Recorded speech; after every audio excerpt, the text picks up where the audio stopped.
Vocês já se depararam com pessoas que não têm a menor noção de por que sofremos, do que estamos fazendo aqui, de onde viemos e para onde vamos. São questões que nós espíritas temos as respostas, mas que as pessoas, os cérebros pensantes, não cogitam nem de longe a realidade dos fatos. Conheci um dermatologista muito famoso em Belo Horizonte e, no meio da consulta, ele olha minha ficha e diz: "Ah, você então é de Pedro Leopoldo, terra de Chico Xavier." E eu digo que sou, e inclusive que eu era espírita. E ele então fala comigo assim: "Eu queria tanto conseguir acreditar nessas coisas que vocês acreditam, porque eu fui criado dentro de uma educação religiosa, mas quando eu fiz residência médica, eu me deparei no hospital com crianças queimadas, porque na residência médica de dermatologia, eles fazem no hospital de queimados, né? Então, ele se deparou com crianças que queimaduras haviam deformado o corpo, braços, mãos. E ele também trabalhou com crianças vítimas de câncer, cujo tumor deformava as feições. E ali vai por terra toda a sua crença, porque ele dizia: onde está Deus que permite que crianças inocentes sofram? E ele não conseguia ver Deus naquelas patogenias infantis, naquelas doenças. E ele então dizia: eu não posso acreditar num Deus que permite que aconteça essas coisas com crianças. E ele me perguntava: por que que isso acontece? Por que que Deus permite uma coisa dessas? E todos os senhores que estão aqui, também estudiosos da doutrina espírita, já sabem a resposta. Todos os senhores já sabem que linha de raciocínio eu tentei ali, naqueles minutinhos, passar para ele. Todos nós espíritas somos assediados com perguntas desse tipo. Em algum momento da nossa vida, chega alguém para perto de nós e diz: você é espírita, não é? Olha, está acontecendo isso, isso e isso comigo. Não é verdade, gente? Então, nós somos médiuns da mensagem que já sabemos, do conhecimento que já temos. Nós temos obrigação de passar, de transmitir esse conhecimento, porque quando nós compreendemos o sentido da vida, quando nós compreendemos a existência da dor, quando nós compreendemos as leis que regem as nossas vidas nos dois planos, fica muito mais fácil enfrentar as vicissitudes. Quando eu era pequenininha, a minha mãe já orava conosco no Evangelho do Lar, dizendo: meus filhos, vamos orar agora por todos aqueles que sofrem sem compreensão de causa. E eu não entendia para quem nós estávamos orando. Para aqueles que sofrem sem compreensão de causa. Foi quando eu comecei a encontrar estas pessoas com as suas dúvidas angustiantes, é que eu vi como pesa o sofrimento para aqueles que não compreendem a dor, não compreendem a vida.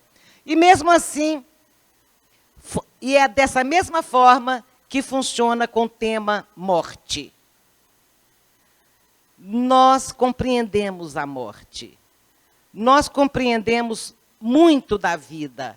E então é disso que a gente tenta falar por esse Brasil afora. É essa mensagem que a doutrina tem de consolo que nós estamos levando, porque estamos tentando simplesmente repetir os conceitos que a doutrina nos traz. Então, o primeiro questionamento é: quem somos nós?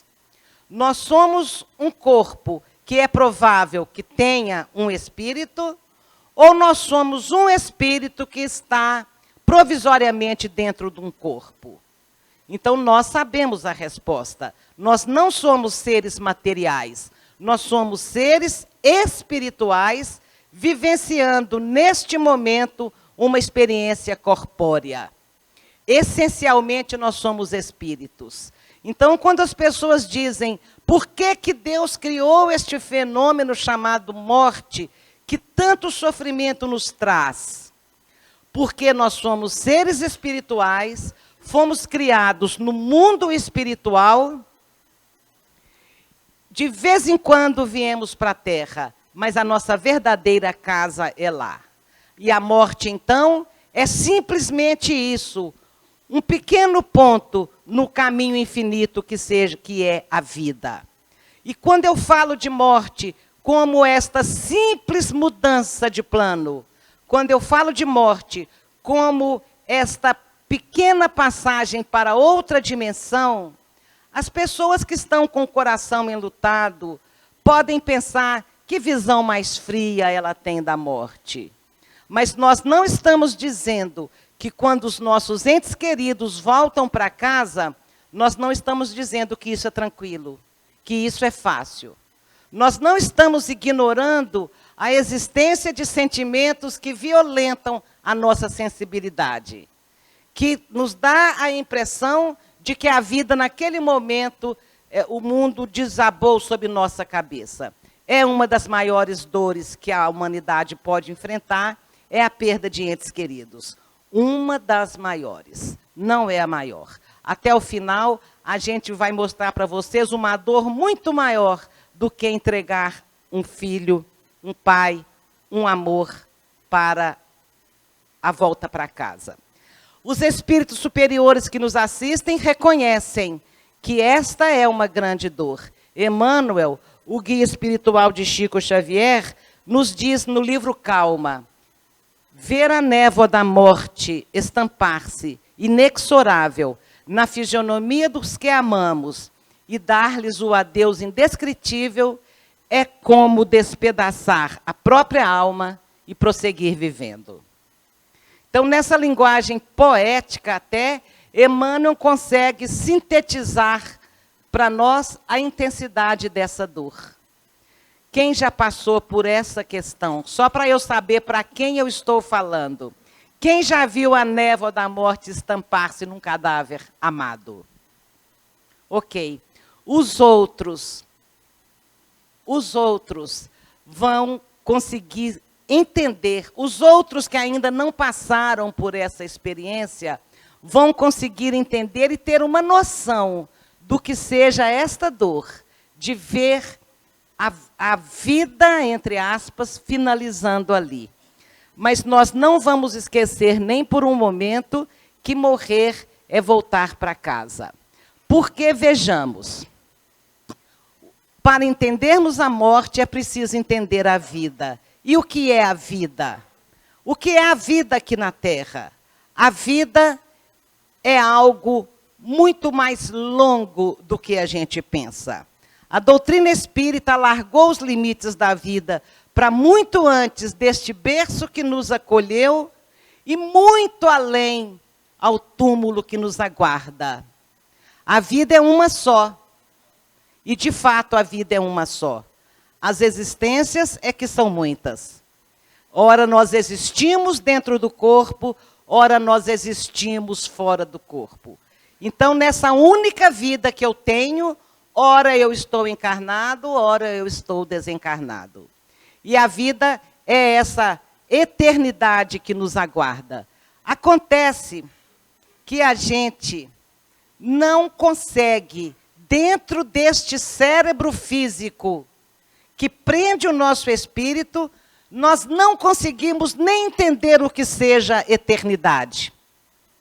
E quando nós falamos que 80, 90 anos aqui é como se fosse um segundo na eternidade das nossas vidas, a gente fala, mas sem compreender exatamente esse sentido de eternidade. Então, vamos compreender que a Terra é uma escola. O corpo é o uniforme. As situações que experienciamos são os testes, são as provas, é o aprendizado que esta escola nos apresenta. Então, a vida é uma escola. A vida na Terra é uma escola. E cada um de nós veio para esta escola já com o tempo do curso definido anteriormente. Nós viemos para ficar 3 anos, 10 anos, 20 anos, 90 anos nesta escola. E vai chegar um determinado momento onde nós vamos receber o nosso diploma e vamos voltar para casa. Há de se lamentar que formamos? Há de se lamentar que recebemos o nosso diploma? É uma tragédia sair da escola e voltar para casa? Para muitos, a vida é uma penitenciária, onde a nossa cela é o corpo físico, que enjaula o nosso espírito. E o espírito fica aprisionado dentro de uma matéria que o limita. Quando nós estamos fora desta prisão, o nosso espírito consegue vislumbrar o caminho a ser trilhado com muito mais claridade e discernimento. O nosso espírito, nós espíritos, conseguimos perceber todas a nossa caminhada até agora, todas as nossas atitudes. Nós espíritos sabemos da necessidade que temos de passar por certas experiências. Só que quando a gente chega aqui dentro, a gente sai de lá, do plano espiritual, com a nossa família mais ou menos organizada por mentores que nos assistem, dentro de uma lei chamada planejamento reencarnatório, e nossa família é planejada. E a gente vem para a prisão da carne. Então, desculpem a maneira infantil de colocar a situação, mas é mais ou menos assim. 5 espíritos vão vivenciar uma experiência de família corporal aqui na Terra. Então, os mentores aproximam e falam, vamos organizar? Você vai ser o pai, então você vai ser a mãe, e esses 3 espíritos aqui, vocês já se amam, vão ser seus filhos. E o planejamento reencarnatório, que com certeza vai obedecer à lei do livre-arbítrio sempre, não sendo de forma nenhuma um determinismo que se impõe, mas algumas coisas a gente já nasce com elas delineadas. E então os mentores nos comunicam, olha, esse espírito aqui vai precisar de ficar apenas 3 anos. Esse aqui vai ficar 90 anos. E lá, com o conhecimento da eternidade, lá, com a compreensão de que vir aqui é uma passagem por um hospital, então a gente fala, nossa, você vai ficar só 3 anos? Que beleza! Porque lá é lindo, mas é terrível a vida lá. É um planeta de provas e expiações. Que sorte a sua que você vai ficar só 3 anos. E você, aí eu vou ficar 90. Não, coitado, 90. Coitado, será que nós vamos ficar aqui orando por você? Então a gente vem com esta data de volta. E também com o gênero do nosso desenlace. Explicamos melhor isto.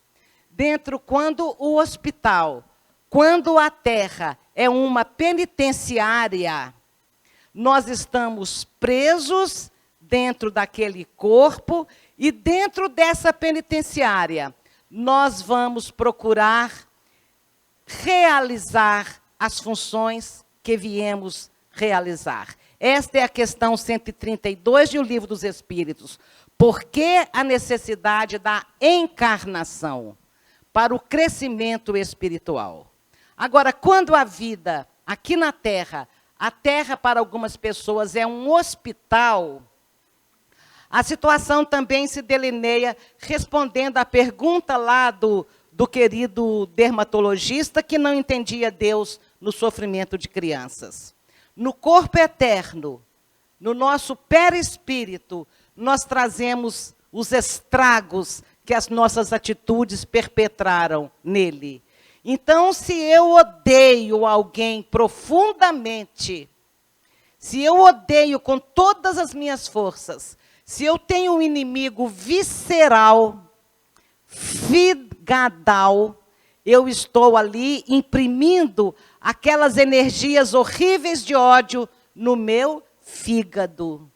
E o meu corpo perispiritual vai adoecer o meu fígado, vai ressecar o meu fígado, vai entupir os canais. As células hepáticas vão ficar todas destruídas pelo meu ódio, porque o fígado vai absorver o meu ódio. E eu fico lá no plano espiritual com aquele ódio, precisando de curar o meu fígado e o meu ódio. Então eu vou renascer e vou aprender o amor, aprender o perdão, e o meu fígado vai ser um molde do próximo corpo que meu organismo vai habitar. E ali, então, eu vou nascer com uma doença congênita no fígado. E chega alguém que não entende das leis que regem a vida e fala: o que fez essa criancinha para renascer dessa forma? Onde está Deus? E ali, após algum tempo de vivência, aquela criancinha, espírito eterno, deixa aquele estrago no corpo físico e sai liberto. Sai do hospital. Tem alta hospitalar. Há de se lamentar porque deixamos o nosso pijama de doente aqui no hospital e voltamos para casa livres da doença que nos acometia? Para muitos, a Terra é simplesmente uma colônia de férias. Sabe aquelas pessoas que chegam aqui e parece que o mundo é todo cor-de-rosa, não assumem nada, não crescem, ficam como se estivesse aqui a passeio. Essas pessoas também voltam para casa, com o prejuízo do tempo que perderam aqui. De qualquer forma, nós podemos ver a morte como a libertação, a formatura, o diploma. Quando saímos da escola, o alvará de soltura, quando saímos da penitenciária, a alta médica, quando saímos do hospital. Morrer é isso. Há de se lamentar? Mesmo que o diploma tenha um nome esquisito, qual é o nome do diploma? Atestado de óbito. O nome da alta hospitalar também é atestado de óbito. E o nome do alvará de soltura também é atestado de óbito. Mas é a libertação. Então, morrer é isso. É deixar aqui essas circunstâncias dolorosas e seguir em frente, voltando para casa. Vejam, Chico me mandou que lesse este livro, Calma, quando meu filhinho se foi. Uma criança que retorna ao mais além na primeira infância, quase sempre é um coração profundamente dedicado ao teu progresso espiritual, que apenas regressou ao teu convívio doméstico a fim de acordar-te para as realidades da alma através da saudade e do amor. O que Emmanuel está dizendo aí é que éramos 5 espíritos. Um deles tinha que ficar apenas 3 anos. E ele, ao sair, vem para o nosso convívio doméstico para ficar 3 anos. E ao sair, voltando para casa, ele deixaria um vazio. Ele deixaria uma dor. E seria este vazio, essa dor, seria este amor e essa saudade o impulso para nos convidar para o desenvolvimento da nossa espiritualidade. Era um chamado para que nós pudéssemos olhar para a nossa essência espiritual e não nos perdermos totalmente na materialidade da vida. Eu aprendi isso numa tarde de sábado em Uberaba. o meu marido chorava muito na mesa de almoço do Chico Xavier e ele saiu para uma sala ao lado.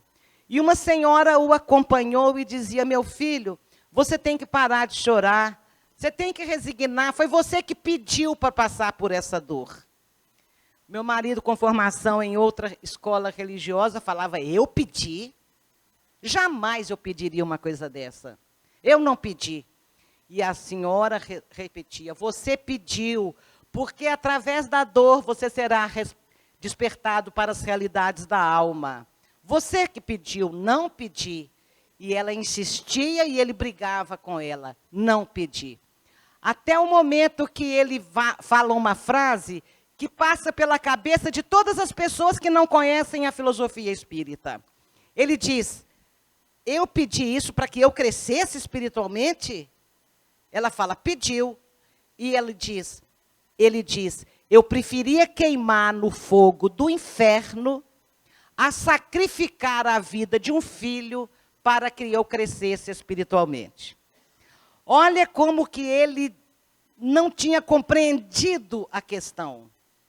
E eu fico ali um pouco constrangida daquele diálogo insólito. E o Chico vem em meu socorro e diz: você está escutando, minha filha? Aguinaldo está lembrando, ele não pediu. E eu falei com o Chico: fui eu que pedi? Se fui eu, fala baixo, porque se ele escuta, eu não entro dentro de casa mais. Eu falei com o Chico: fui eu? Ele: não, minha filha, não foi nem você, nem ele. Foi o filhinho, que vinha para passar pouco tempo, e por amor a vocês, ele pediu para vir com vocês, para que realmente a volta para casa despertasse os valores espirituais. E aí, então, eu volto na frase do meu marido: eu preferia queimar no fogo do inferno. Que inferno? A teologia moderna já admite a não existência de penas eternas. Então, a própria instituição que criou o inferno aboliu. Então, não existe inferno, conforme um local de sofrimento eterno. Mas eu pergunto aos senhores: haveria inferno com mais sofrimento do que aquele que meu marido passava, porque sofria sem compreensão de causa? Teria um inferno maior, onde se sofresse mais do que sepultar um filho sem entender por quê? E a segunda parte da fala dele: eu preferia queimar no fogo do inferno a sacrificar a vida de um filho para que eu crescesse. Que vida ele sacrificou?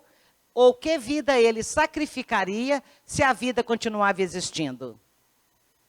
Então, ali, às vezes, o nosso sofrimento é do tamanho da nossa rebeldia, diz Emmanuel. O nosso sofrimento é do tamanho da nossa ignorância quanto às leis que regem as nossas vidas. Por isso a beleza que é a doutrina. Eu conversava com a querida Rosalina aqui antes, como que ao longo dos anos na militância espírita, a gente é levado a estudar muito todas as áreas da ciência. Os meus pais tinham 4º ano primário, chama agora fundamental, os 4 anos de estudo. E o conhecimento deles sobre a vida, sobre as filosofias, sobre as ciências humanas, era extraordinário porque veio da doutrina. Essa doutrina maravilhosa que abre o nosso intelecto para que possamos raciocinar e racionalizar a nossa fé e os nossos sentimentos. Este patrimônio é inviolável. Ninguém pode ensinar caminhos que não haja percorrido, escreveu Chico Xavier, ditado por André Luiz. Então, eu não estou aqui na posição de quem ensina caminhos de como vencer a dor da morte. Eu estou aqui como quem ainda está percorrendo este caminho.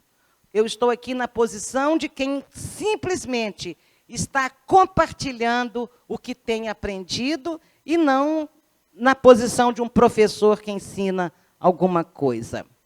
Com certeza, a experiência que eu vivi ao lado de Chico Xavier, com certeza, o fato de eu ter nascido numa família espírita, foi fatores fundamentais que me ajudaram na consolidação da minha fé. Foram motivos de eu ser eternamente grata. Com o desencarne do meu pai, ele se foi aos 66 anos, atropelado por um caminhão, quando construía casinhas na periferia de Pedro Leopoldo, casinhas para as famílias assistidas do Centro Espírita Luiz Gonzaga, um sonho antigo do Chico e dele. E o Chico nos descreve o desencarne do meu pai, que ele foi convidado por Dr. Bezerra de Menezes. Chico, vamos ao hospital em Belo Horizonte. Está na hora de desligar os últimos laços que prendem Lico ao corpo. E o Chico, a mediunidade é tão extraordinária que o Chico nos relata o que o espírito do meu pai sentia e pensava naquele momento. E o meu pai sai do corpo com aquela perturbação natural de quem está desencarnando, como se uma névoa obscurecesse a sua visão, e nesta névoa, nesse esfumaçado, ele vê um rosto de uma mocinha. E fixa aquele rosto, e a mocinha diz: pai, não está me reconhecendo, eu cresci. E o Chico conta que naquele momento meu pai fala: minha filha, 7 anos de saudade. E abraça a minha irmã caçula, que aos 9 anos, em 1972, também tinha sido atropelada por um caminhão. E ali ele conta aquela recuperação, como que foi, lentamente, é claro. E depois, 2 anos depois, o meu pai manda uma mensagem também falando desse reencontro. Então, é muito interessante podermos dizer aos corações enlutados que a morte não é um ponto final no relacionamento, que nunca mais aquele sorriso, nunca mais aquele abraço, nunca mais aquele tom de voz não é verdadeiro. Nós reencontraremos os nossos entes queridos, reencontraremos no plano espiritual. E nós temos certeza disso. Certezas são intransferíveis, mas contra fatos não há contestação. E então, Chico me disse, quando meu filhinho se foi: o seu pai manda te dizer, para suportar a sua dor com dignidade, que um dia você vai dizer: graças a Deus, reencontrei meu filho. Aquilo caiu no meu coração como um bálsamo. Como um bálsamo. E eu percebi que precisava realmente de sair dessa vida melhor do que cheguei para merecer o reencontro. E eu sei que um dia, na exata combinação entre misericórdia divina e merecimento, nós todos vamos viver esses reencontros na pátria espiritual. Para isso, é preciso que nós não partamos antes da hora. Que nós não deixemos a dor nos matar. Nós não podemos morrer de tristeza, porque quem morre de tristeza morre antes da hora. A tristeza mata como a fome mata as crianças. Como que uma criança morre de fome na África, na Síria, no Brasil? Como? Ela não morre de fome propriamente dita. Ela morre de uma gripezinha que, ao chegar naquele organismo desnutrido, se transforma em pneumonia e leva embora. Como que os nossos corações nos matam de tristeza?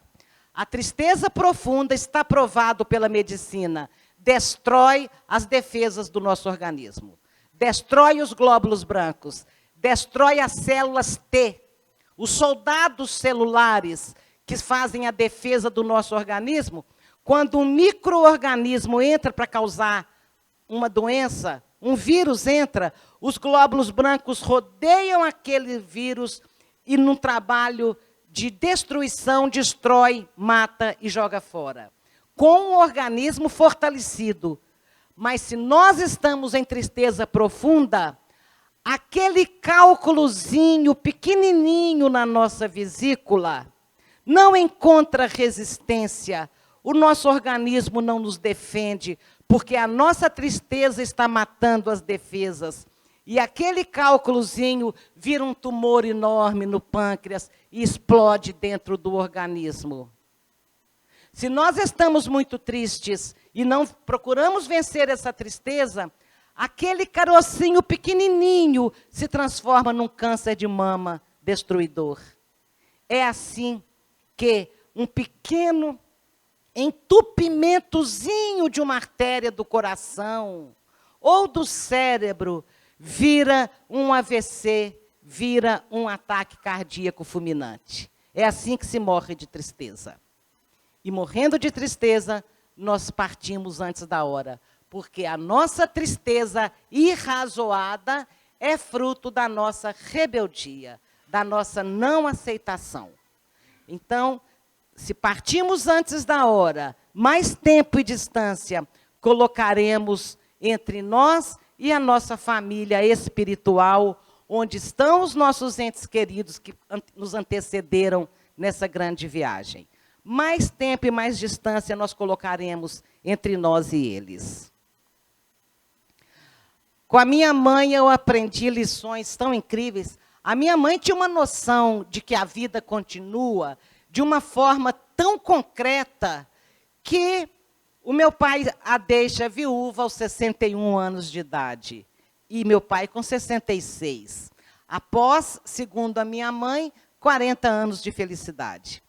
E eu chego na casa da minha mãe, ela estava mais circunspecta, mais entristecida naquele dia.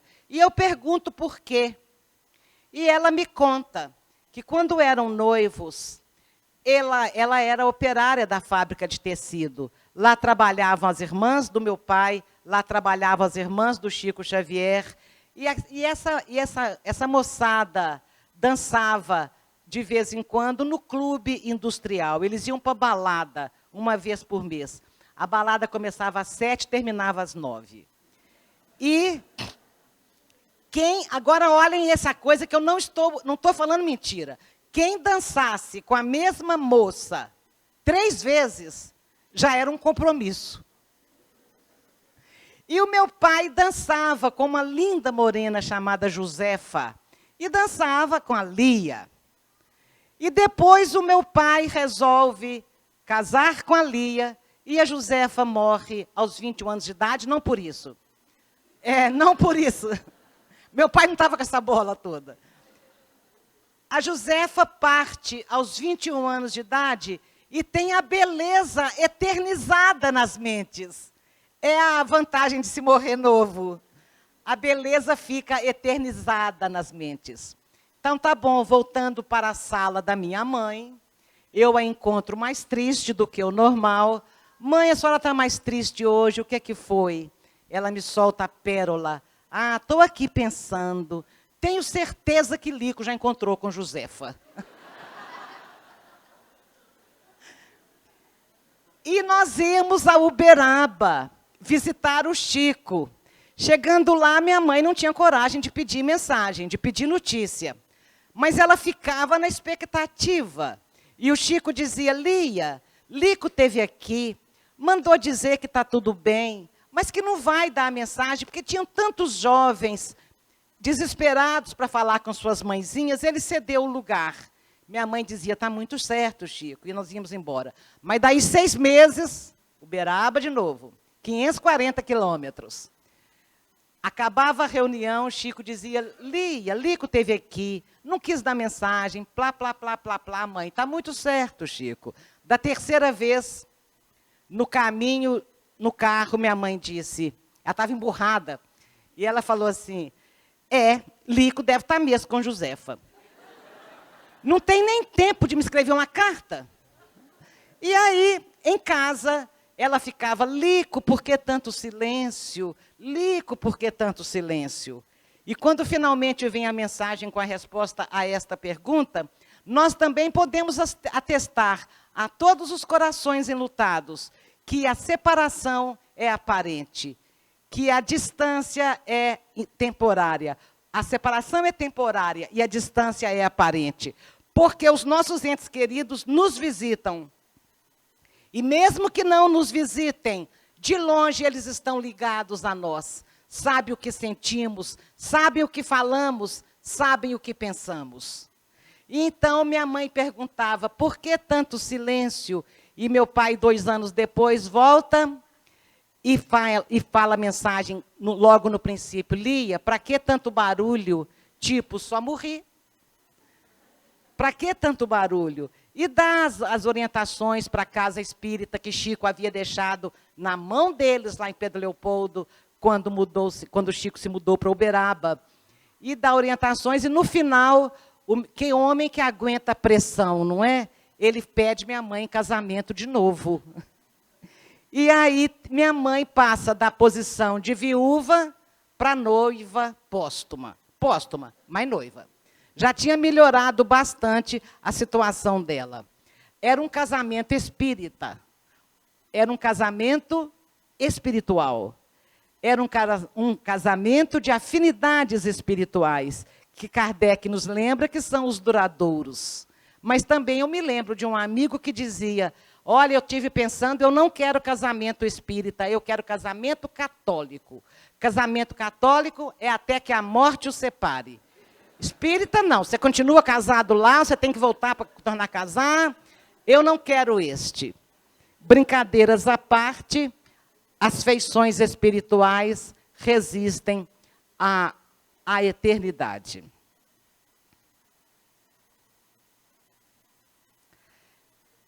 Eu vou contar só mais um caso, porque também encerra uma grande reflexão à luz do Evangelho de Jesus.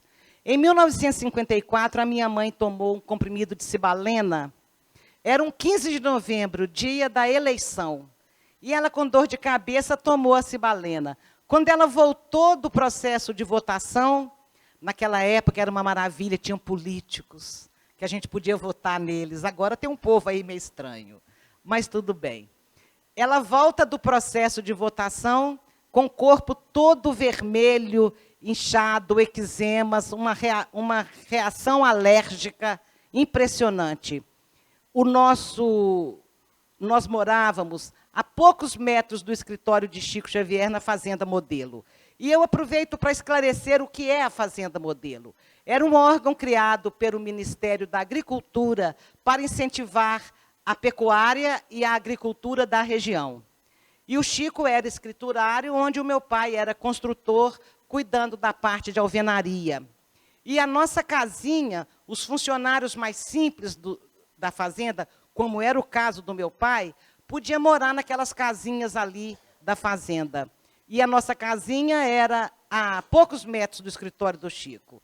Tanto que as minhas lembranças se remetem à minha primeira infância. Eu já me lembro dele circulando por ali.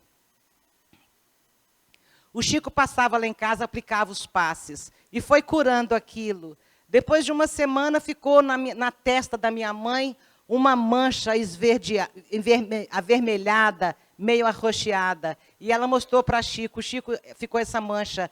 Ele falou, ficou, Lia. Para todas as horas que você olhar no espelho, você se lembrar que nessa existência você trocou uma lepra por trabalho. Então, quando eles foram nos ensinar, a segunda epístola de Pedro, que o amor cobre a multidão dos nossos pecados, nós somos levados a compreender claramente que nós optamos pela dor. Mas a dor só precisa entrar na nossa vida quando o amor não for suficiente para nos impulsionar rumo ao nosso crescimento espiritual. E que nós não podemos culpar absolutamente a ninguém pela dor que nos colhe, porque foram escolhas nossas. E nós hoje, com a doutrina espírita, iluminando as nossas consciências, nós já podemos planejar a nossa próxima existência na carne. Nós já podemos aprender a amar, para não ser necessário escolher a dor para purificar a nossa alma, para não ser necessário escolher o sofrimento, escolher as doenças, para tirar da nossa alma os nossos processos de culpa. Vamos ver um exemplo. A pessoa abortou 5 vezes. Chega no plano espiritual, se depara com aqueles espíritos que estavam dentro do seu planejamento reencarnatório. E ela os expulsou do útero. E ela, então, quando ela percebe, no plano da vida eterna, no plano da vida do espírito, que ela percebe quem eram aqueles irmãozinhos que ela tirou da sua vida, a culpa cai. E naquele processo de culpa, ela fala: meu Deus, para aliviar a minha culpa, eu quero renascer tipo estéril. Para eu aprender a valorizar a bênção da concepção, a bênção da maternidade. Eu quero perseguir um tratamento de gravidez durante todo o meu período fértil. Eu quero sofrer na carne a tristeza de não poder ter um filho, para eu poder compreender o mal que eu fiz. Eu quero sofrer isso. Você escolhe a dor, renasce e vai sofrer isso. Não precisa. Não precisa ser dessa forma. Basta pedir para renascer em Minas Gerais e ser professora primária. Paga todos os pecados, limpa todo o corpo perispiritual. A gente está brincando aqui para mostrar que podemos fazer escolhas por amor e não pela dor. Que o amor é capaz de cobrir a multidão dos nossos pecados. Esse retrato da minha mãe fica na minha sala de televisão, para eu lembrar que nessa existência eu nunca vi a minha mãe vendo televisão de dia, nem sábado e domingo. Realmente ela aproveitou o tempo no trabalho. Este é o meu filho que, ao partir, me deixa grandes ensinamentos. Ele cai da garupa da babá, que tinha 16 anos de idade, a babá, e passeava com ele numa bicicletinha própria para criança, com a cadeirinha na frente. Esse dia, o pneu estando furado, ela bota o meu filho numa bicicleta grande, e ele cai. Quando vai subir na esquina, depois de dar uma volta, ele vai subir de novo na bicicleta, e ele passa direto e cai do outro lado. Dá 2 pontinhos aqui, sem grandes consequências imediatas. Isso foi numa sexta-feira. Na segunda-feira, ele tem uma convulsão às 7 horas, e daí 3 horas já havia partido. E a babazinha falava para mim: eu matei seu filho, você me perdoa? Não, você não matou meu filho. Depois ela voltava, naquela inconstância emocional da adolescência, em prantos: Célia, eu matei seu filho, você me perdoa? Você não matou meu filho, vá cuidar, por favor, dos outros 2. Esquece isso. E ela não entendia. Com algumas semanas eu estava em condições de explicar para ela: você é responsável pela queda, mas não pela morte. Ele poderia não ter morrido de uma quedinha tão boba. Você está perdoada, se é isso que você quer ouvir, mas não é motivo de perdão. Você é responsável pela queda, mas não pela morte.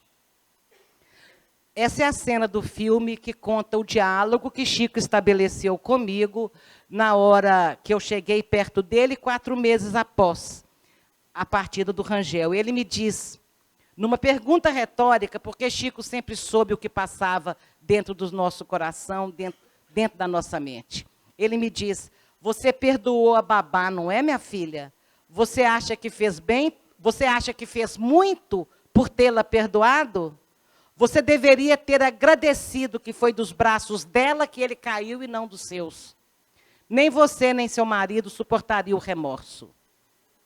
E aí, eu vou pensar na sabedoria das leis de Deus, que colocam nas nossas vidas os instrumentos cegos da lei e que fazem com que a culpa da partida seja em outra pessoa, a responsabilidade, e não no nosso coração. O Chico me esclarece: o seu filhinho é um espírito que havia se comprometido através da inteligência. E ao se comprometer através da inteligência, ele estragou o cérebro da alma. Essa sua cabeça espiritual doía lá no plano espiritual pelo mau uso da inteligência. E então ele renasce trazendo um aneurisma que romperia com queda ou sem queda. Por isso eu deveria agradecer à moça. E Chico ainda me esclarece mais. Ele me diz que o meu pai ficava ali na sala da minha casa, em espírito, segurando a cabecinha do meu filho, quando eles faziam uma pilha de almofadas no chão e ficavam pulando em cima delas, para que meu filho não batesse a cabeça, e agora ouçam essa expressão que o Chico usou comigo, para que meu filhinho não batesse a cabeça e morresse antes da hora. Imaginemos como que nós espíritas podemos desdobrar esta informação. Não existe morte antes da hora, a menos que a gente própria tenha antecipado a partida através do morrer de tristeza, que é um suicídio inconsciente, através da má alimentação, dos acessos de cólera, que acaba denegrindo, acaba destruindo o nosso fluido vital e nós partimos antes da hora, através do suicídio consciente. Tirando isto, Deus está cuidando para que ninguém parta antes da hora. E então nós somos levados a pensar que aquele caminhão que atravessa o asfalto e colhe uma família inteira, não foi o acaso que direcionou para aquele carro. Que aquela bala perdida, que aquele acidente, que aquele assassinato num sinal por um furto, não foi o acaso. Deus não permite que o acaso atinja aquelas pessoas que trouxeram o planejamento para ficar mais tempo. Kardec chama isso de a força das coisas.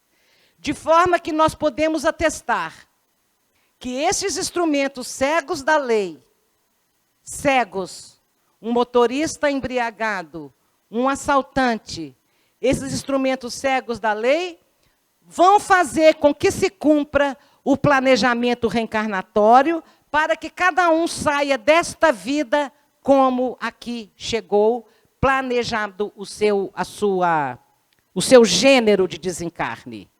As pessoas planejam, quero ter um desencarne por doença longa, quero ter um desencarne por uma doença curtinha, e aí surge, nossa, era problema cardíaco, como uma senhora que movia um processo contra o hospital, porque o filho dela, de 40 anos, foi atendido por um médico de plantão, ele era um ortopedista.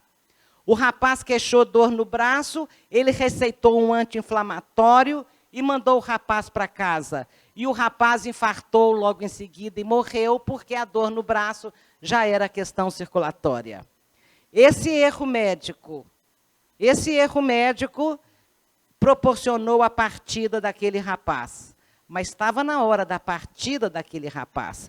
Porque teria sido extremamente fácil para o anjo de guarda daquele cidadão intuir o médico, peça um eletro. E se não o fez, é porque estava na hora da partida. Nós podemos ter a certeza de que Deus está tomando conta de tudo e de todos. Nós podemos ter essa plena certeza em nossos corações. Um ladrão, ele pode dizer, hoje nem que eu mate alguém, mas eu vou conseguir o dinheiro para me drogar. E ele escolhe como que ele vai matar, se é com uma paulada, se é com uma facada, se é com um tiro. Ele escolhe como que ele vai matar. Ele escolhe onde que ele vai ficar para matar. Ele escolhe o horário que ele vai ficar para perpetrar esse crime. Mas a vítima não é ele que escolhe. Porque Deus não deixa que passe ali quem não está na hora de partir, e muito menos quem não trouxe como partida um desencarne violento. Deus não permite. E nós podemos ter a certeza desse Deus que ama, que protege, que cuida e que está presente. Uma médica de Aracaju falou comigo: a culpa da morte da minha filha é minha. Ela tinha 16 anos. Eu estava de plantão e não pude buscar. A única noite que eu não busquei na festa, ela volta com o namorado, ele bate o carro e ela vai embora imediatamente, na hora. A culpa é minha. Se eu estivesse lá, a minha filha não teria morrido. E eu perguntei para ela: você acredita em Deus? Você acredita que Ele está em todos os lugares? Você acredita que Ele ama, protege e cuida? Sim, para todas as questões. Então, minha querida, você acha que Deus também estava de plantão e não pôde olhar sua filha?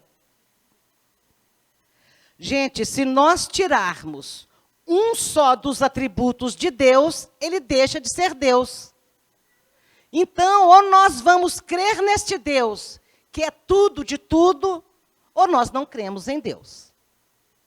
E se nós cremos em Deus, nós vamos acreditar que Ele permite que aconteça só o que tem que acontecer.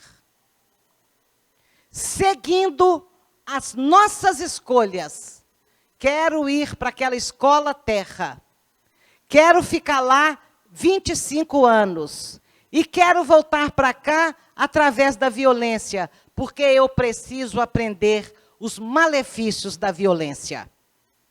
E aí, naquela hora, Deus permite que as nossas escolhas se cumpram.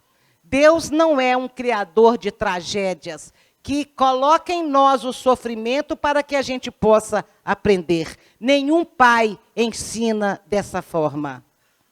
Nenhum pai ensina dessa forma. Nenhum pai castiga um filho que ainda não aprendeu a caminhar. E nós somos crianças que não aprendemos a caminhar. E nem a nós Deus castiga. A morte não é castigo. Deus não castiga, porque Jesus disse: meu Pai a ninguém julga. Se Ele não julga, Ele não condena. Se Ele não condena, Ele não castiga. Nós criamos as situações. E precisamos entender a intervenção de Deus em nossas vidas através das leis que Ele criou. Leis perfeitas, imutáveis, eternas, quanto o próprio Deus. Então, é estudando esta doutrina de luz que nos esclarece o que é Deus e todos os seus atributos que podemos compreender, é que nós vamos sentir diante das tragédias: está tudo certo. Está tudo certo. Foi escolha minha. Ou aceitei a escolha de alguém. Está tudo certo. Eu não pedi isso não, mas eu devo ter concordado. Então é aí que vem a questão. Planejamos. Deus não viola o livre-arbítrio de ninguém, impondo a dor de uma perda de um ente querido para que a pessoa cresça. Deus não viola. A gente só passa pelas dores porque, em algum momento do nosso planejamento reencarnatório, nós concordamos com ela. Nós concordamos com ela. E Jesus sabia disso. Ai do mundo por causa dos escândalos, porque é necessário que venham escândalos, mas ai daquele homem por quem o escândalo venha. Ai do médico despreparado, ai do motorista irresponsável, ai do marginal, ai até da babazinha que foi irresponsável porque ela carrega, de uma forma ou de outra, aquela dor de ter provocado o que provocou, o que pensa que provocou. Ai deles. O escândalo tem que vir ao mundo. Por que Jesus disse isso? Porque nós escolhemos a dor. E quando alguém nos causa dor, isso é um escândalo. E nós escolhemos a dor. Mas ai daquela pessoa que for o instrumento cego da lei. Ela vai ter que se acertar de alguma forma. Porque, gente, ninguém nasceu para morrer assassinado. Porque, para isso, é preciso que alguém tenha nascido para assassinar. E ninguém nasce com um karma negativo de provocar o mal no outro, porque o outro tem que sofrer. Não é assim que funciona. Deus não precisa da maldade nossa de um para com os outros para que as suas leis se cumpram. Mas Deus sabe que nós somos um pouco malvados. E Ele só cuida... Desculpa, Rosalina, derrubei água na mesa. Deus só cuida para que a nossa maldade não alcance a pessoa errada na hora errada, no lugar errado. Deus não precisa que o mal ocorra, mas por enquanto o mal vai ocorrer. Então, por que Deus fez isso comigo? A única coisa que Deus faz é nos proteger de nós mesmos.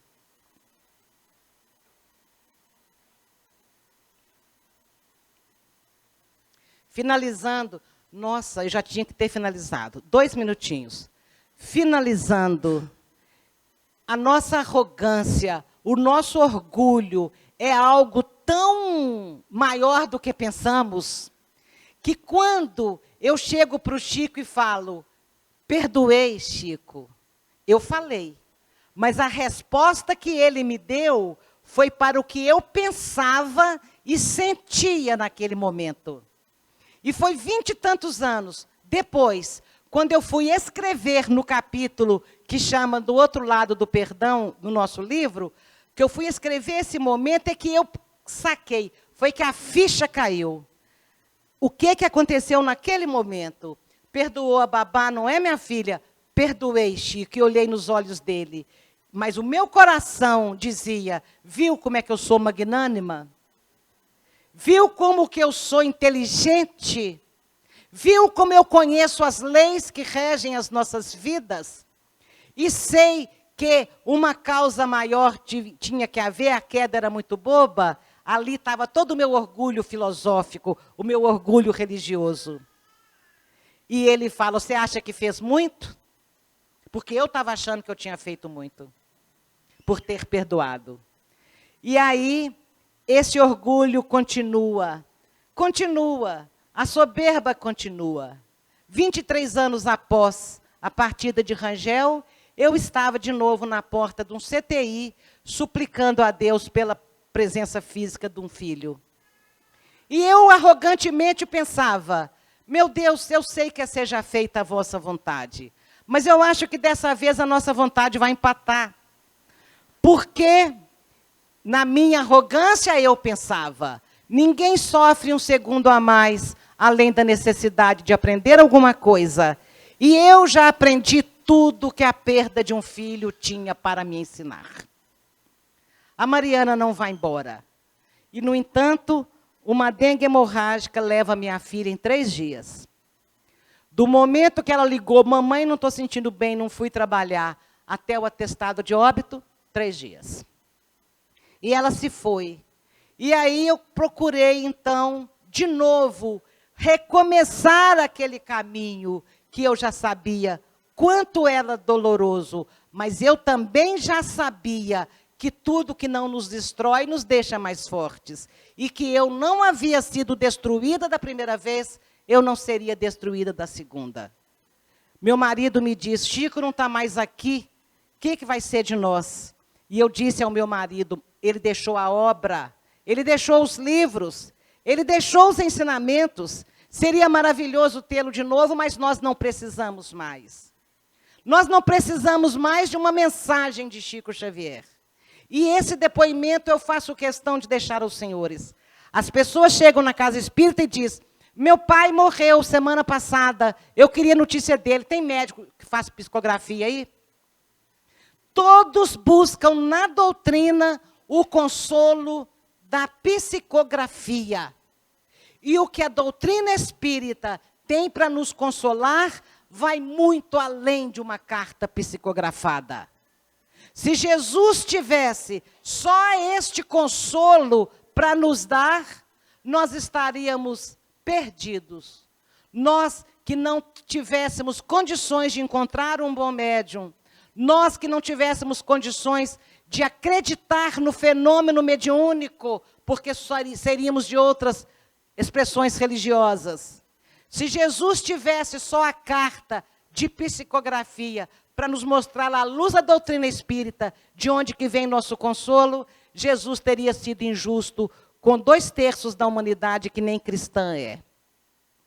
Com certeza, os ensinamentos da doutrina são o fator que vai consolidar a nossa fé, que vai trazer a resignação, que vai trazer a força. O conhecimento do porquê sofremos, de porquê morremos, é que vai consolidar a nossa fé, acalmando o nosso coração. E não uma notícia. A notícia por si só é boa. É maravilhoso ler ali a notícia, mas ela sozinha não constrói no nosso coração colar o coração que foi partido em 1000 pedaços. Não, só a carta não. É a doutrina, é Jesus no coração é que vai consolidar o nosso processo saudável de luto. Então, nós da doutrina espírita temos que dizer não. Nós não temos médium de psicografia aqui, quando for o caso de não ter. Mas nós temos aqui isso e isso e isso para te mostrar. Nós temos isso e isso e isso para te explicar. Nós temos questões filosóficas que podem responder às suas grandes dúvidas. E você vai compreender melhor a dor. E compreendendo, ela vai doer menos. É isso que nos consola.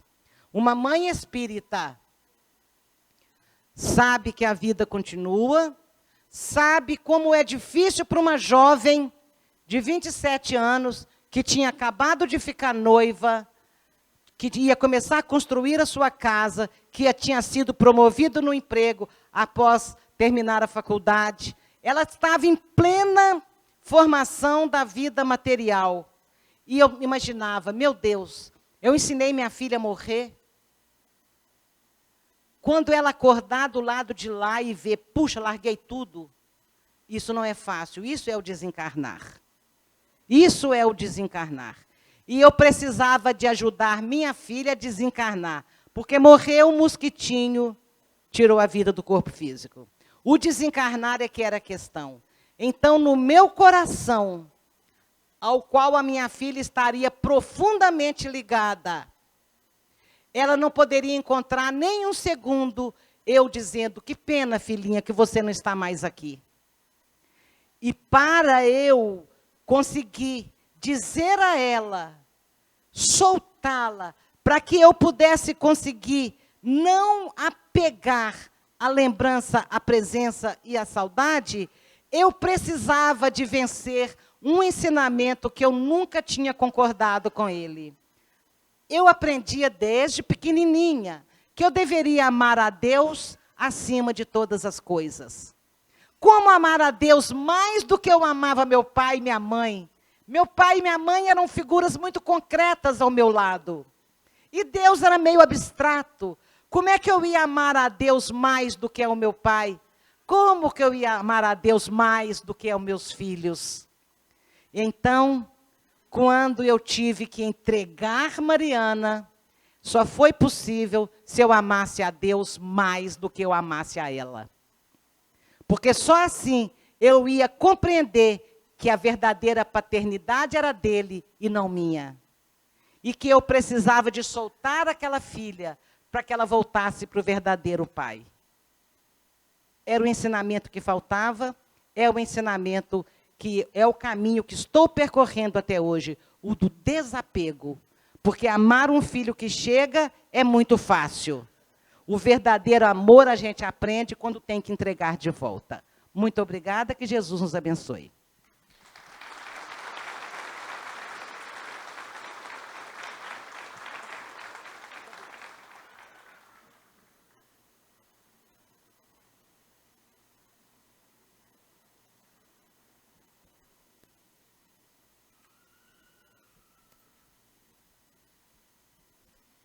Vamos orar. E vamos tomar o nosso passe.